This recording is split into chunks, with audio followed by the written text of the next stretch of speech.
I would like to see the best of online education put on a par with face-to-face education. It is not a substitute, but should you be able to easily do 20% of your degree online and have it be fully accredited? Absolutely. At the K through 12 level, it should be easier to do homeschooling, charter schools, micro schools, all kinds of innovations. They are starting now in part because of the pandemic, right? A lot of options were taken away. We had to let people experiment. So I'm hopeful for that future, but it still isn't here yet, and the product remains very costly and, again, uncertain in quality. What does it take to do the impossible? What does it take to level up your game like never before? What does it take for individuals, for organizations, for even institutions to achieve paradigm shifting? Nothing is ever the same again, breakthroughs. Our mission is to decode the neurobiology of flow and cognitive peak performance. Access the minds of maverick scientists, groundbreaking innovators, and world-leading experts to understand what it takes to achieve ultimate human performance, so you can feel your best, perform your best, and accomplish your boldest goals. I'm your host, Rian Doris, and together with best-selling author Stephen Kotler, I present to you Flow Research Collective Radio.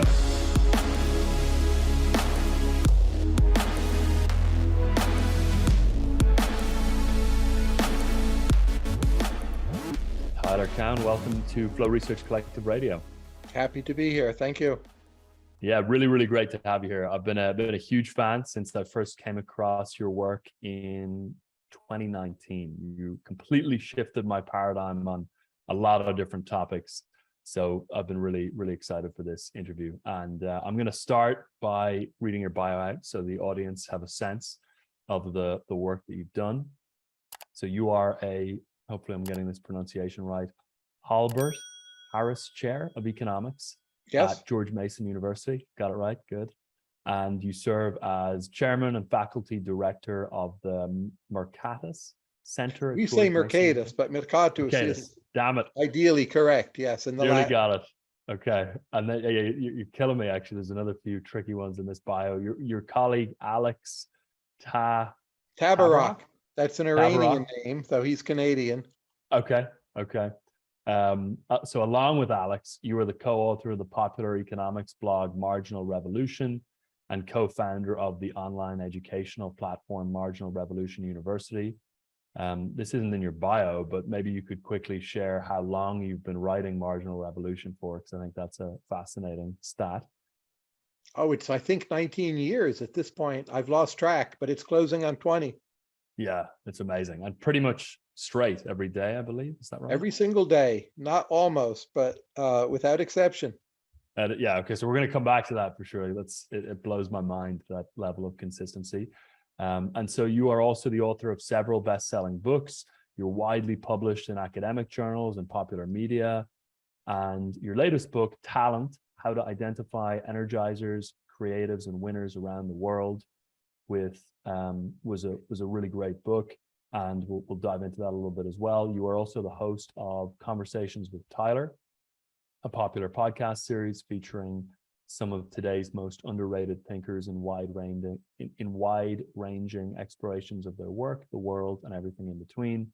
And you graduated from George Mason University with a BS in economics and received a PhD in economics from Harvard. And to start us off, Tyler, I want to read a quick quote to you from your book, Average is Over, the subtitle of which is Powering America Beyond the Age of the Great Stagnation.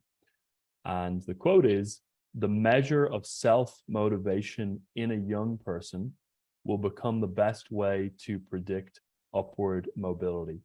And I would love to hear you dissect the thinking behind that quote. And if you could also speak to the impact of self-motivation in the younger population in general beyond upward mobility with respect to overall progress, that would be great as well. Well, in today's world, there's more opportunity than ever before. There's more GDP, there are more ventures, there are more job openings. That's all wonderful. But at the same time, one has to notice that not everyone is doing extremely well. People are unhappy with the economy. They often feel their own situations are precarious. So I titled that 2013 book, Average is Over, to suggest we were entering a world where people either do really well or don't do so well at all. It depends what part of the world you were born in. So if you're born in North Korea, the argument doesn't apply to you. But for people that grow up with some semblance of an education, there really is incredible opportunity. And that's now more countries in the world, more regions than ever before. Mm. You wrote an article that I highly recommend everyone check out with Patrick Collison, who's also Irish. I'm Irish, who's the founder, one of the co-founders of Stripe. And the title of that article was "We Need a New Science of Progress. Humanity needs to get better at knowing how to get better." And I would love to hear a breakdown on why you believe we need a new science of progress and what that could look like. I think we've had a fairly stagnant last 40 years in some ways, not in the tech sector, but the economy as a whole. You look at healthcare, education, housing, they're way more expensive than before. They're a bit better, but they're not awesomely better, the way, say, your computer or iPhone has become awesomely better.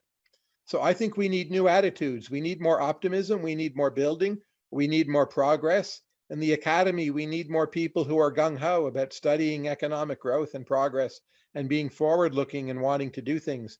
So it's a whole cultural shift I'm calling for.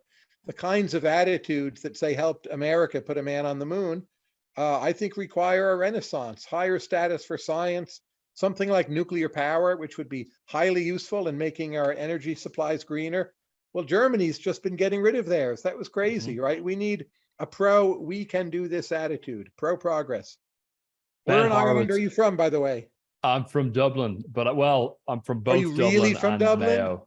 Yeah. Ah, Well, they not never are. really, Yes, actually.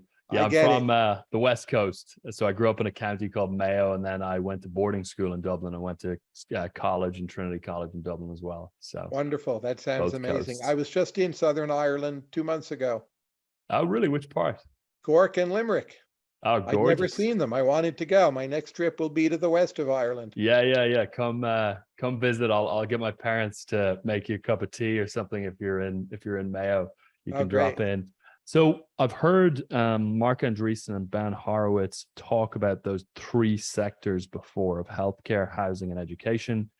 The way Ben Horowitz described it is that, look, you go and you look at flat screen televisions, and if you graph out the price of a television over the last 40 years, it plummets and the quality of the product, has exponentially improved. You look at education, you look at housing, you look at healthcare, the exact inverse is the case, both in terms of cost and arguably quality as well, in certain cases at least. What is it about those three buckets that have resulted in such stagnation, do you think? Well, sometimes education is just hard to do because not everyone is a willing partner. But you look at healthcare, education, and housing together, they have this common feature. Supply is restricted and demand is subsidized. And using basic economics, that is a recipe for higher prices and very often uneven quality.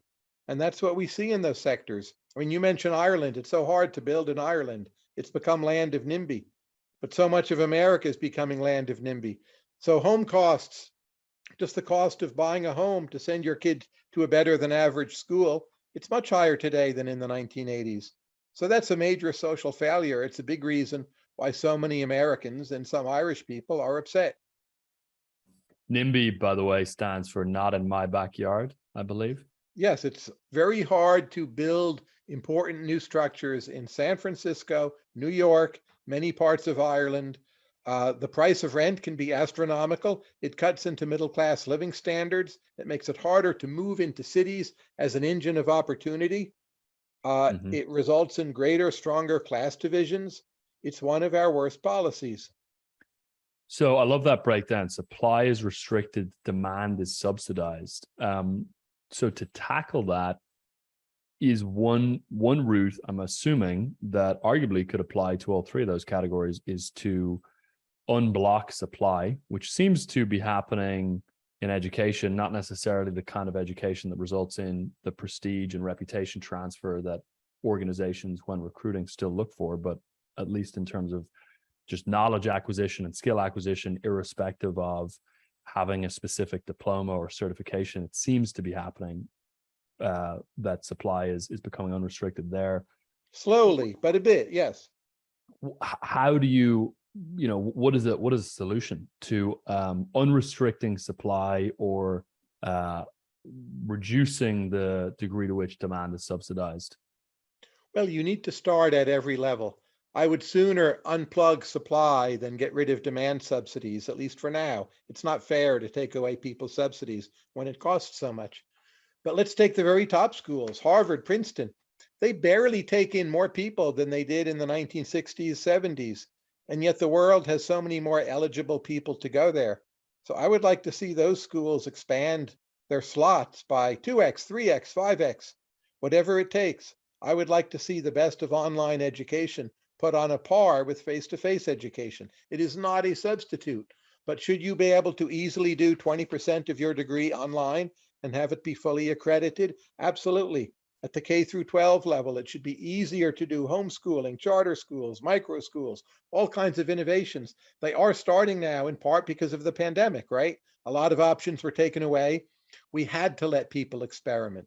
So I'm hopeful for that future, but it still isn't here yet. And the product remains very costly and again, uncertain in quality. Yeah, it seems like reducing the bottleneck on education would likely help to solve the healthcare piece of the equation. Housing is trickier because you've got constraints at the level of physics, but I'm not sure about the extent to which those constraints are real. I read an article recently talking about a city in Japan versus New York, and it was emphasizing that the land constraints were the same in both of those cities, but the the price of housing, in the Japanese city had slightly declined, whilst in New York it had drastically increased over the last 50 years because of innovation in the buildings and freedom to innovate within this Japanese city. So I'm curious what the solve that you see is for housing. Is it building up? What does that look like? Well, I think the market mostly should determine that. But if you look at Washington, D.C., or for that matter, Dublin, they are not super tall cities. There's plenty of room to build up. I think it's fine to say we'll protect the historic core, say in the case of Dublin, but there's plenty of place to put new buildings. It's just hard to get them built for reasons of law. So, when in doubt, if you want the price of something to come down, say food, you increase its supply. The same is true for buildings and rent. There is, in fact, in America, plenty of space. The Southeast in general has allowed a lot of building. It's a cheaper place to live. Texas, for the most part, allows a lot of building. It's a cheaper place to live. California, Washington, D.C., in this regard, they should be more like Texas. So I was at an event in Miami that Elon Musk was looking at, and he was describing in detail what it was like to build the Gigafactory in Texas. Yes.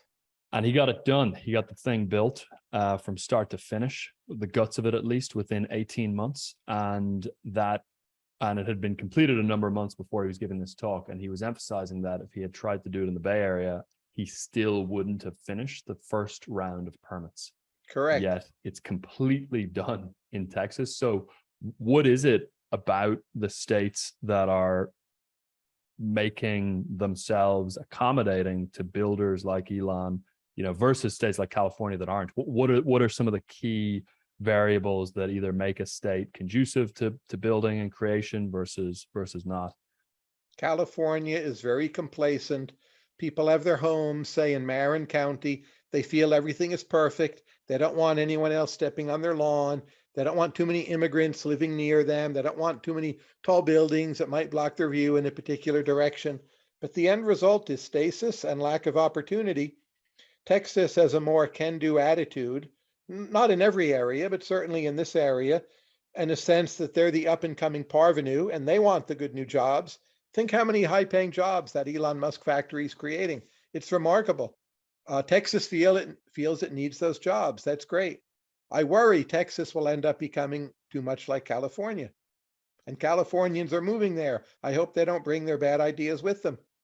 I think they do. I personally know so many Californians who move to Texas, but then vote exactly like they voted in California, which I find very ironic. I also think there's potentially some hypocrisy within NIMBYism in California, because aren't a lot of the residents within Northern California, like Marin, very much so, self-identified progressives and liberals? It seems to me that there potentially is some hypocrisy between holding those ideals or beliefs and then also having, when the rubber meets the road, the prioritization of the NIMBYism, the not in my backyard. I consider myself the true progressive. I don't think they're actually progressives anymore. It's just a label they've picked up. They're anti-progress on many issues. That's interesting. I would love to hear you break down what you see progressives, again, using progressive in the most conventional current sense of the word, where you think progressives are truly progressive and where they are, potentially regressive or at least not progressive. They're a diverse group with many different views, right? But I see a significant subset that is not a big advocate of economic growth, not a big advocate of cities, suburbs, actually changing and developing, wanting to freeze certain ways of life, making regulations tougher, making it harder to move to a new world of green energy, in spite of all the rhetoric. A lot of them are anti-nuclear. The Pacific Northwest, they're on the verge of closing down a bunch of hydroelectric dams, which will not all be replaced with solar energy. Is that progressive? In my book, it's not. So I don't mean to damn them all, but I think too many anti-progressive elements of thought have crept into the progressive movement. Let's just touch for a moment on nuclear, and then we'll come back up to the broader state of affairs in a moment. I would love if you could break down for folks why, I'm assuming at least, that you're pro-nuclear, because I think Yes. a lot of there's the consensus seems to be very anti-nuclear within environmental groups, even though based on the numbers, at least that I've seen, nuclear is one of the cleanest, possible forms of energy. And France and Sweden have had long experience with it. They've done it safely. I fully agree we shouldn't put it into earthquake-prone areas, right? That's a significant qualifier. But climate change is one of the major worries of the world. It is an emergency, and in times of emergency, you need to be decisive. And look at Angela Merkel's Germany. They turned away from nuclear power. First, they start buying Russian gas, which supports a tyrant. How good is that? It funds the war in Ukraine, and now Putin is turning off the taps, and they're screwed. They're going to try to burn more coal, but basically they're in for a cold winter, and they won't turn the nuclear back on. It is literally crazy. So the US has had a healthier policy, but we too have moved away from nuclear. Gas is certainly better than coal, but it still is somewhat dirty in terms of carbon emissions. So I'm all for solar and wind power. Another issue where I worry about the NIMBYs, I read it takes on average 7 years to get permits to do a wind farm for totally green energy. Neighbors don't like how it looks. It can kill some number of birds. I understand that. But if you take climate change seriously, I think we need to go full steam ahead. I want to see more wind farms. That to me is being the true progressive. Michael Schellenberg, I'm not sure if you're familiar with him, wrote a Yes. really interesting book on this topic called Apocalypse Never, why environmental alarmism hurts us all. And he argued, he's very much so an environmentalist, but he is a little bit more unorthodox in his thinking than a lot of the common environmentalist movement. So, Tyler, one thing I wanted to ask you is about your overall sentiment for the US over the next century or so. I just finished reading 2 books, one by someone who I believe is a friend of yours, Balaji Srinivasan. He wrote Sure. The Network State recently, just came out. And then someone who I'm assuming are also familiar with, Ray Dalio, wrote a book called New World Order. Both of those books, in one way or another, point to the decline of the US and are, at least with respect to the US, I think, fairly pessimistic. And I'm curious if you share that sentiment and what your sense is for where the US is headed over the next few hundred years.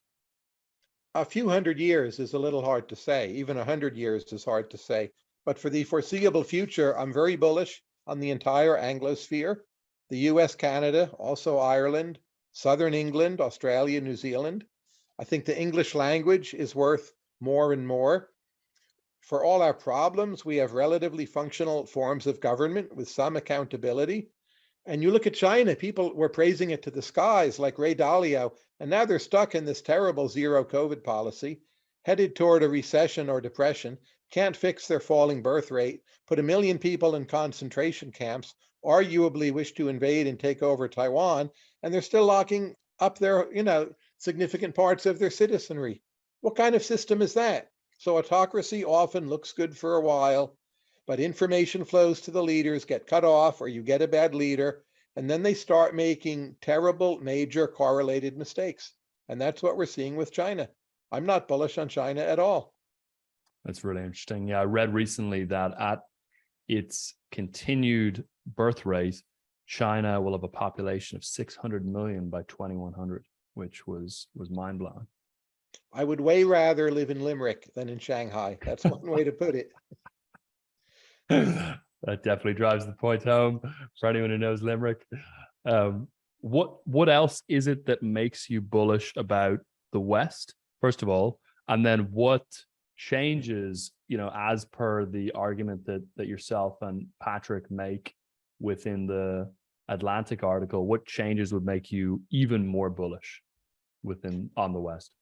I'm a big believer in democracy. I fully understand on any given day it looks and sounds very ugly and you make a lot of mistakes. But its error correction properties over time, I think, are unparalleled. And if you look at US, Canada, Ireland, UK, Australia, New Zealand, those countries are very solidly democracies, and I think will be so for a long time. They are also mostly capitalistic.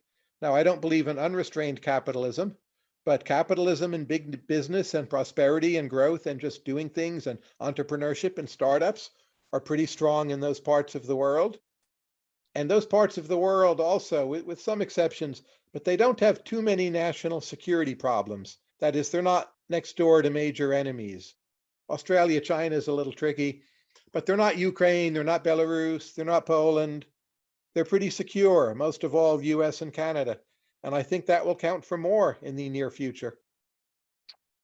Tyler, if you were, and I know this goes against your like of democracy, but let's just imagine as a thought experiment, you were the unrestricted ruler of the US, what would be 3 initiatives or changes that you would institute to maximally accelerate progress? I would have much more immigration into the United States, both high-skilled and low-skilled. As a general rule, I would just have us treat our foreigners better when they show up at the border, even if they're tourists. I would radically reform science policy to make ours much more a government of science and raise the status of science and bring better management and more risk-taking into science. I would have more YIMBY rather than NIMBY. And in general, I would just try to make the regulatory state simpler, more transparent. I would say on climate, have tougher regulations, but simpler ones. So we need to do something. But regulations are so complicated. You start a business, you can't even tell whether or not you're breaking the law. And that to me suggests something has gone wrong. Simplification of the tax code as well, I'm assuming. Absolutely, more transparency. I think we have too many layers of government that have a veto over different things that happen, too many layers of environmental review. It costs far too much to build a mile of subway track in New York City. Just so many veto points accumulate and they don't go away. So we need to reverse that. It's a hard thing to do as one person being, I guess you had me as dictator, president, whatever, but I would at least push in that direction. Are there any changes to the tax code specifically that you've thought a lot about or fantasized about that would really positively impact growth, do you think? Well, I think we did a good thing in cutting our corporate income tax rate. I worry that capital gains are not indexed for inflation. That matters more now that the rate of inflation is higher. In general, I would be fairly lenient on the taxation of capital income and encourage risk-taking. We have a lot of backdoor vehicles of having people save tax-free. Like all things considered, it's better than nothing, but it's so complicated, so non-transparent. We ought to just make all that simpler and have more open, obvious, non-tricky ways of helping people save tax-free. Yeah, I would consider personal savings accounts for some portion of medical expenditures. We had that briefly. Obama basically did away with it. It can't run your whole healthcare system, but at the margin, I think it's useful. Get people spending more of their own money rather than relying on third-party payment. One of the big arguments that I've heard around government spending is that the focus is on the spending and not on the value or the return that is generated from the spending, and that there is just enormous amounts of low-hanging fruit for increasing returns on government spending. So I'm curious if there's any changes with respect to visibility or accountability or approach that you would love to see in terms of government spending. Well, as a general rule, each year we're spending more and more on the elderly. I would prefer that we skew our spending more toward younger people. So you can always argue how much should the government spend, but when you're spending more on the old, I think that's not healthy, and we're neglecting our young, and they're the seed capital for America's greatness in the decades to come. So to double down for a moment then on the young, one of the big things that we do when we're training people to increase their access to flow state and improve their performance overall is to start to converge on a purpose that they can, anchor toward and start to allocate their resources toward.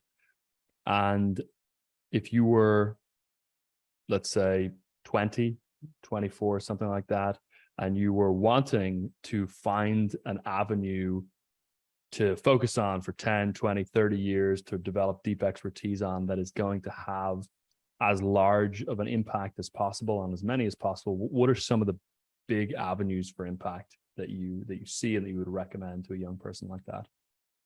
Well, obviously there's STEM, but everyone already knows that. I'm still a fan of the humanities. I think they help us understand our world, find ourselves, and bond better with other people.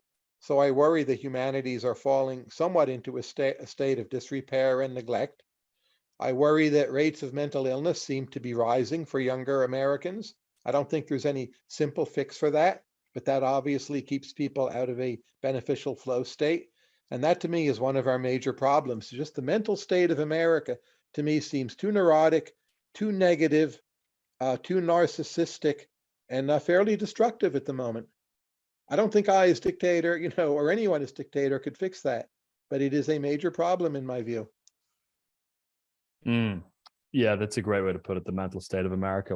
What are the undercurrents, do you think, that are most giving rise to the mental state that is present currently that you see as dysfunctional, and what do you think we could do to turn those around?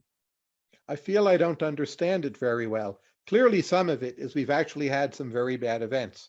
One of those would be the pandemic, but not the only one. But it seems to run deeper than that, because it's even a lot of people who are pretty successful in life, and they'll say like, oh, I've been going to my therapist for 10 years. I'm still going. I'm not that happy. And meanwhile, they come from like a top 20 school and they have a fair amount of money. Maybe they have an attractive partner or spouse.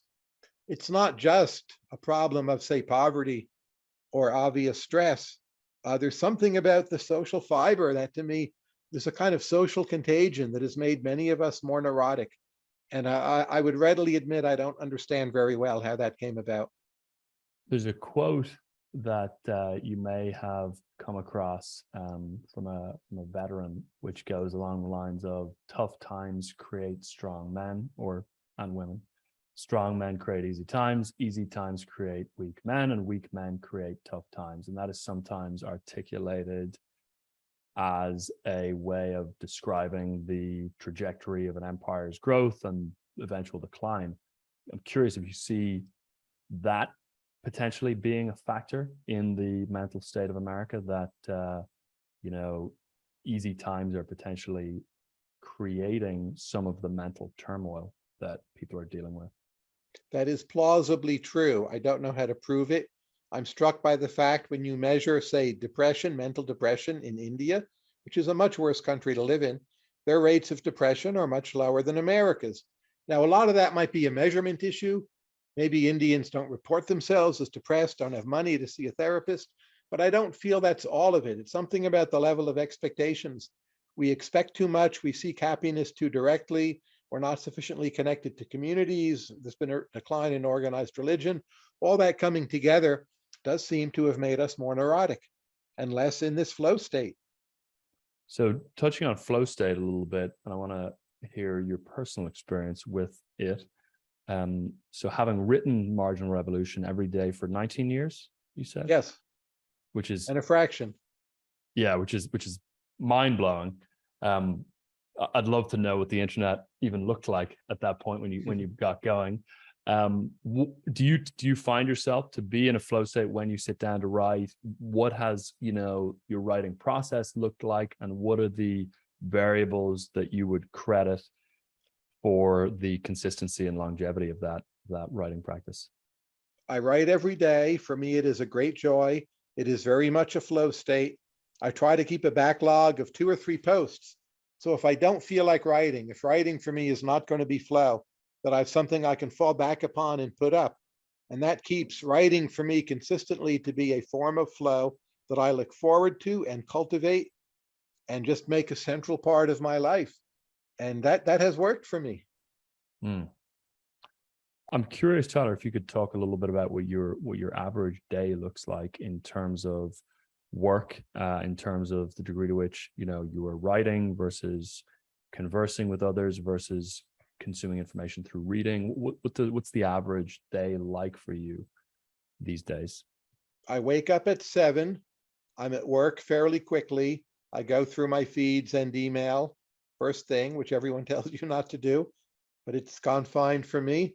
Typically, I'm writing 9 through 12 on something, a Bloomberg column, a book, Marginal Revolution. Lunch at 12. Afternoon can be anything, meetings, reading, more writing, travel, whatever. I never know what might come in an afternoon. Exercise every day when I can. That's most of the time. Obviously, dinner. I'm married, have a nice home life, and just keep on reading and writing until it's 11 p.m. or 11:15. Then it's time for bed. That's my life. Nice. How And many I hours travel a a day? lot, so at least a third of the time I'm on the road. Those days are a bit different because travel is its own thing. You can't always control when you go, but it's still a modified version of that schedule. What is it that puts you on the road? Is it speaking? Is it Speaking, but ultimately curiosity, because I could say no to the speaking. I want to see other places. Just like 2 months ago, I wanted to see Cork and Limerick. I had never been. And it's like, if I die and I've never seen them, that to me feels like a policy failure. And travel, also a form of flow. You're walking around, it's exciting, so stimulating, new things all the time. Mostly safe enough environments. My wife and I just did a trip to Colombia, and in next week I'm going to India for some events. Amazing. So a lot of it is travel for the sake of personal curiosity, tied in with excuses to go to certain places for speaking and things like that. Correct. But then when I'm traveling, I still have plenty of work I need to do, and I do it. So I'm not just kind of out there with the camera for 9 hours during a day and sipping tea by the Eiffel Tower or something. Like, I consider my time at home as leisure and my travel time as my real work. Yeah, that makes total sense. When it comes to reading, which is something that I think people struggle with tremendously as a habit and a behavior, how many hours a day would you say you tend to read? I don't know, 6 or 7, really quite a few, maybe more, like all the hours I can. So there's stuff I have to do, teach, write my columns, write my blog posts, eat lunch, exercise, but all the rest is reading. Reading, Wow. reading. And I read very fast. So there's no end to that. That's amazing.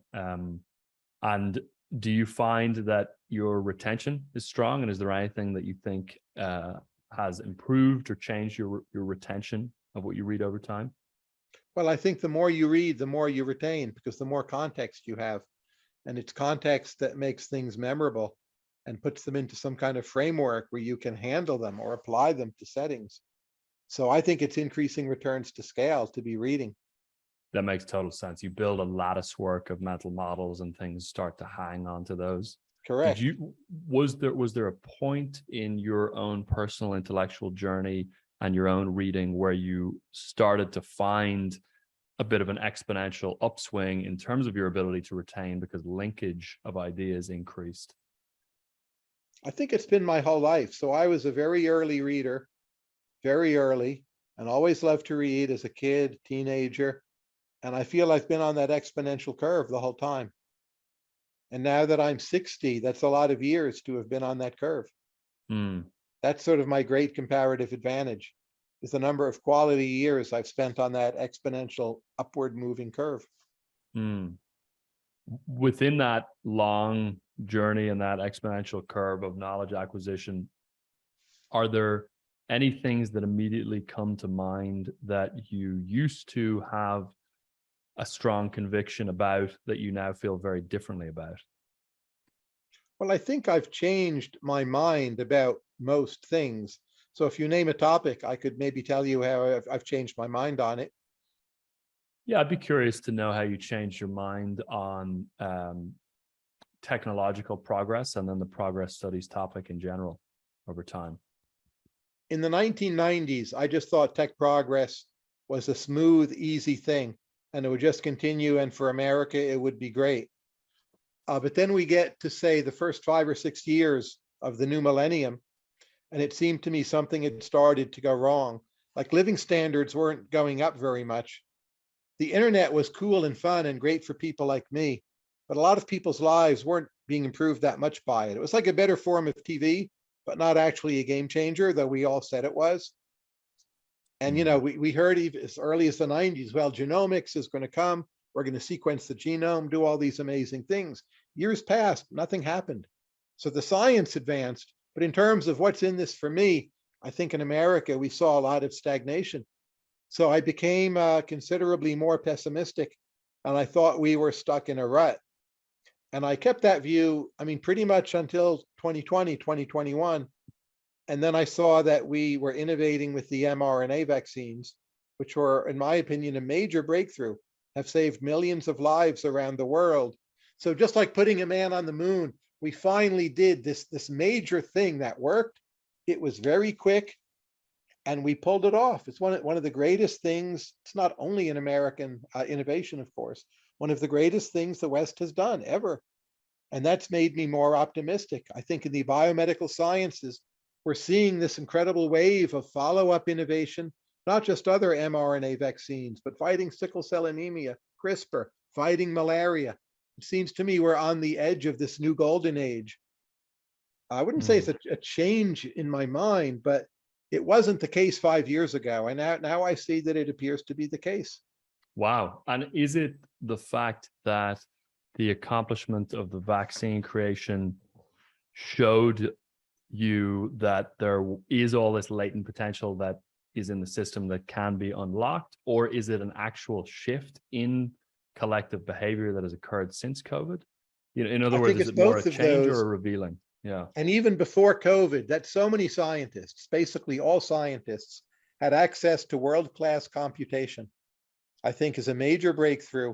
Was not true until recently, and it will lead, in my opinion, to major advances in virtually all areas of the biosciences in manners may or may not benefit me, but you and children. The world will be very different.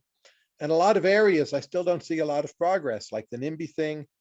But when it comes to the biomedical sciences, applying AI to them, neural nets, a lot of things are going on. I'm very bullish.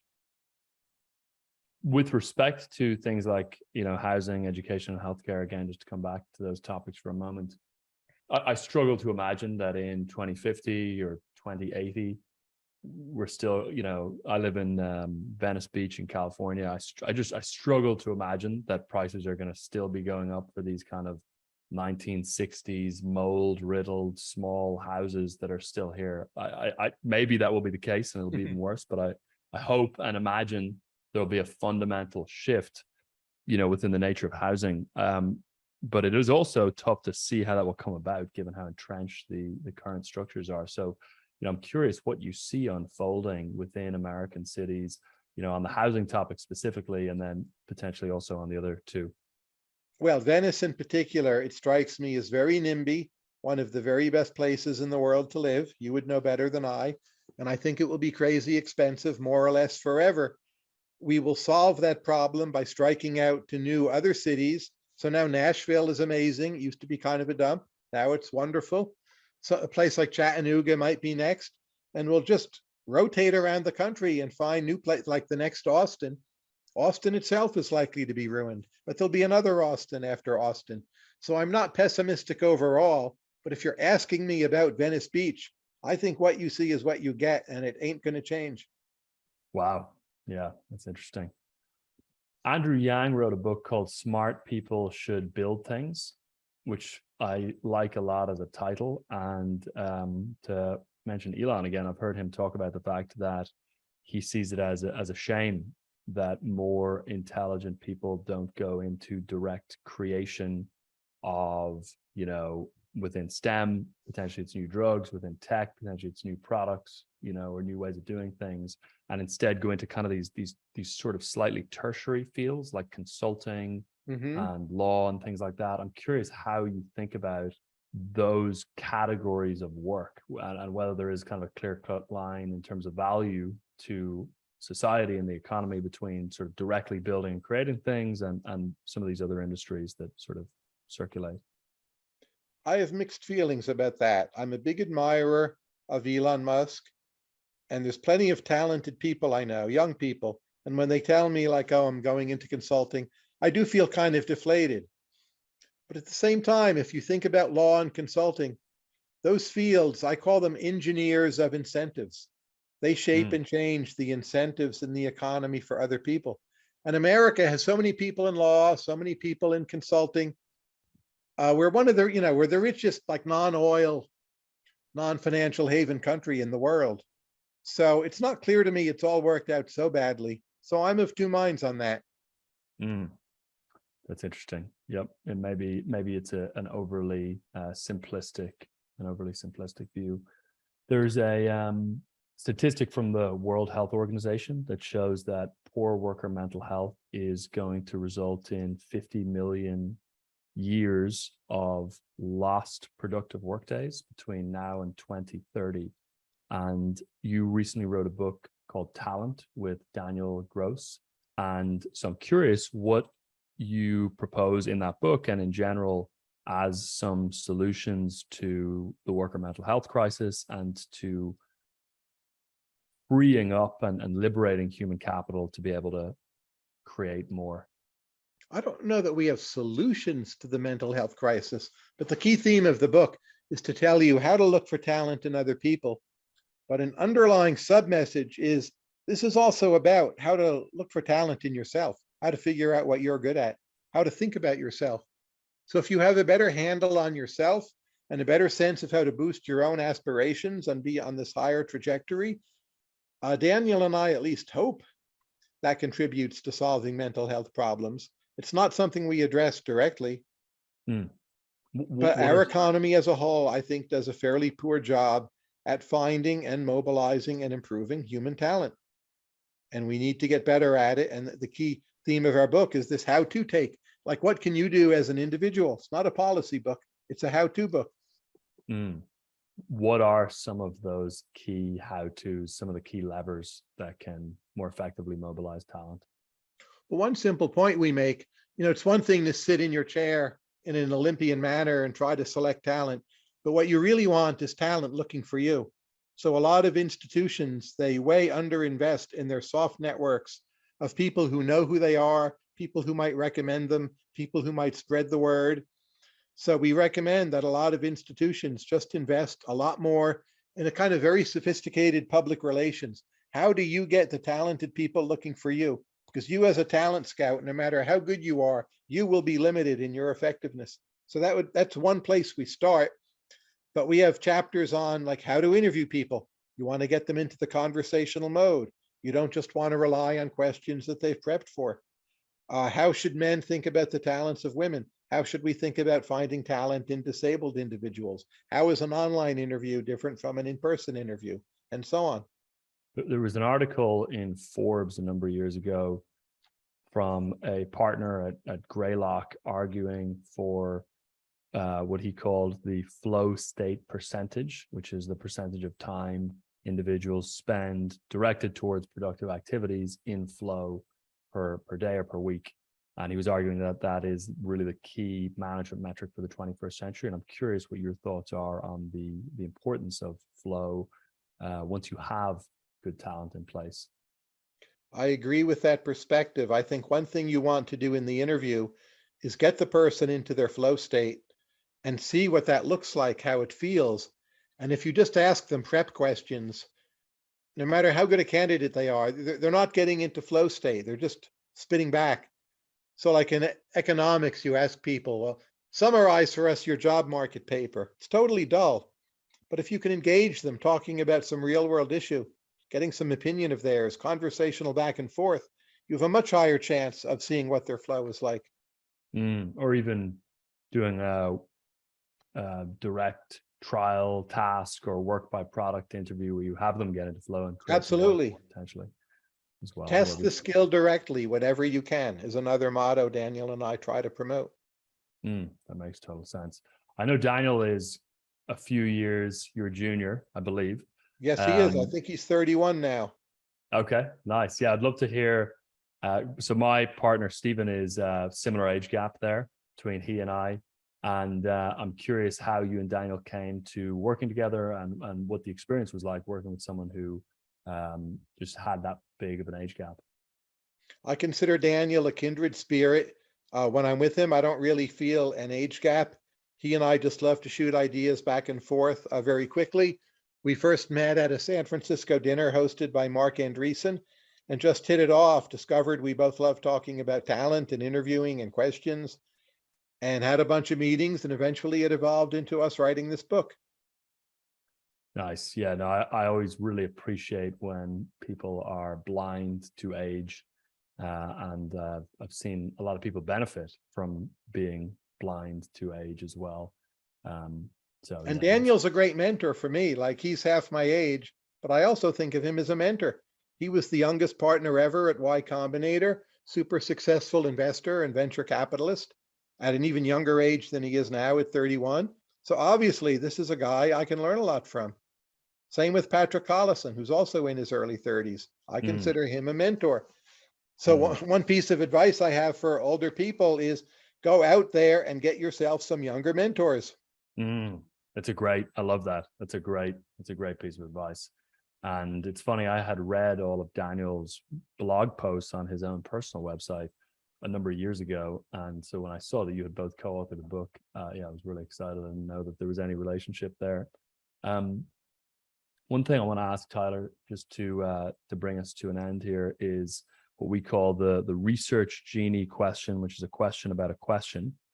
And it goes as follows. So if you could click your fingers and instantly have all of the research or information or data needed to answer any big question that you've been pondering for a long time, what would the question be that you would immediately have answered? How do you spot good talent spotters? So the book with Daniel is all about how do you spot talent, and we do our best. Readers can judge, how far we got, but we really don't consider, let's say you're just trying to hire talent spotters. How do you judge that as a skill? That is a frontier question. I've never seen a good research article on it. There's a kind of implicit Silicon Valley lore, but I would love to have firmer, sounder answers on that one. Because you want to scale the process of being good at spotting talent, right? But not everyone can do it. So how do you find those who can? Love that. It's a phenomenal one, very specific as well. Fantastic, Tyler. Well, the final question I have for you is just what are you currently working on? If you're able to share, I'd love to hear what you're currently working on and what some of the biggest questions or things you're currently thinking about are. Well, one is the question I just mentioned, but also the general issue, like once you found talent, how do you improve them? Daniel and I may write more on that, but a kind of sequel or follow-up, like, yeah, it's great to find talent, but that's really just step one or step two. You want to cultivate them. You want them to be loyal to your enterprise. You want to learn from them. And what do you do once you found talent? So those are what is immediately on my plate for the next few years. Amazing. What is it that has brought you into the talent realm as a focus specifically? Doing or overseeing projects my entire life, and every single time finding the key constraint, was not money, but talent. If you have talent, you can get money. Getting talent is very hard. We mentioned earlier about supply restriction within those key domains, and I imagine there is an element of supply restriction to talent itself. I'm curious, if you think there are some big fundamental levers. I mean, education is an obvious one that can reduce the supply restriction of talent. Another example may be, like I mentioned at the start of the interview, instilling or awakening self-motivation, potentially. Yeah. I'm curious what some other ones may be.